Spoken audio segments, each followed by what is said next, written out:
Well, happy Thursday, everybody. How's your stock portfolio today? I think mine probably took a pretty big hit today, but I won't look.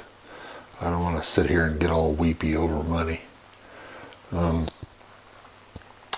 heard yesterday that NASCAR is finally banning the Confederate flag at its events, which makes me wonder why it was ever there to begin with. I don't pretend to understand the culture, though. Also saw news that statues of Confederate generals and various luminaries have been or will be coming down.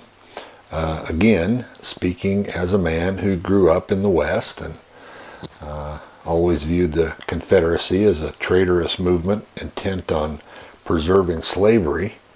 I've always been curious about the existence, let alone the longevity of these monuments and statues. So anyway, if they come down, you won't be finding me crying any tears.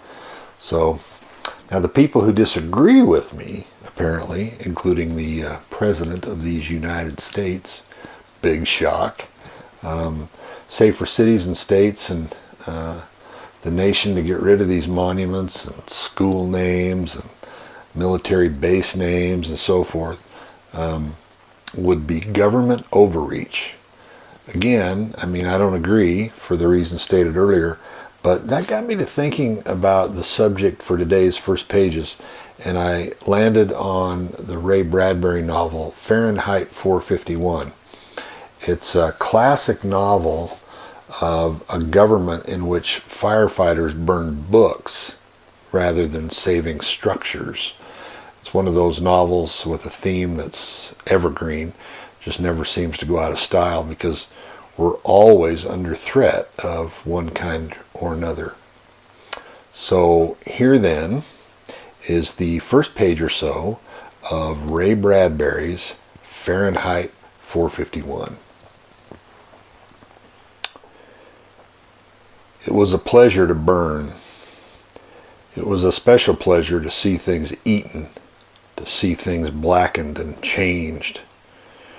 With the brass nozzle in his fists, with this great python spitting its venomous kerosene upon the world, the blood pounded in his head, and his hands were the hands of some amazing conductor, playing all the symphonies of blazing and burning to bring down the tatters and charcoal ruins of history. With his symbolic helmet numbered 451 on his stolid head, and his eyes all orange flame with the thought of what came next, he flicked the igniter, and the house jumped up in a gorging fire that burned the evening sky red and yellow and black. He strode in a swarm of fireflies. He wanted above all, like the old joke, to shove a marshmallow on a stick in the furnace, while the flapping pigeon-winged books died on the porch and lawn of the house. While the books went up in sparkling whirls and blew away on a wind turned dark with burning. Montag grinned the fierce grin of all men singed and driven back by flame. He knew that when he returned to the firehouse, he might wink at himself, a minstrel man, burnt corked in the mirror. Later, going to sleep, he would feel the fiery smile still gripped by his face muscles in the dark. It never went away, that smile. It never went away, as long as he remembered. He hung up his black, beetle-colored helmet and shined it. He hung his flame-proof jacket neatly.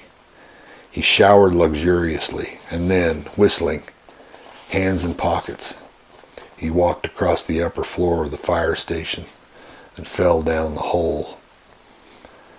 At the last moment, when disaster seemed positive, he pulled his hands from his pockets and broke his fall by grasping the golden pole.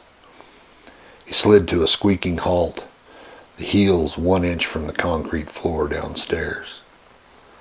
He walked out of the fire station and along the midnight street toward the subway, where the silent air-propelled train slid soundlessly down its lubricated flue in the earth and let him out with a great puff of warm air onto the cream-tiled escalator rising to the suburb.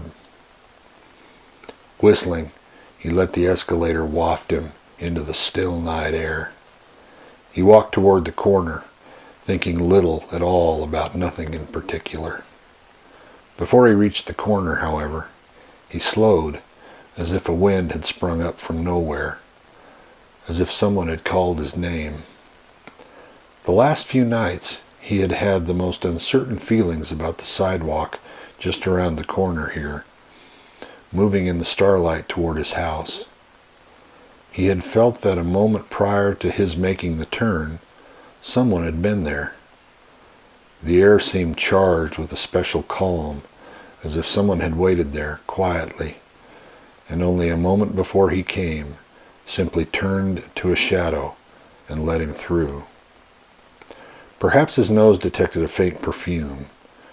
Perhaps the skin on the backs of his hands, on his face, felt the temperature rise at this one spot where a person standing might raise the immediate atmosphere 10 degrees for an instant. There was no understanding it. Each time he made the turn, he saw only the white, unused, buckling sidewalk, with perhaps, on one night, something vanishing swiftly across a lawn before he could focus his eyes or speak. But now tonight, he slowed almost to a stop.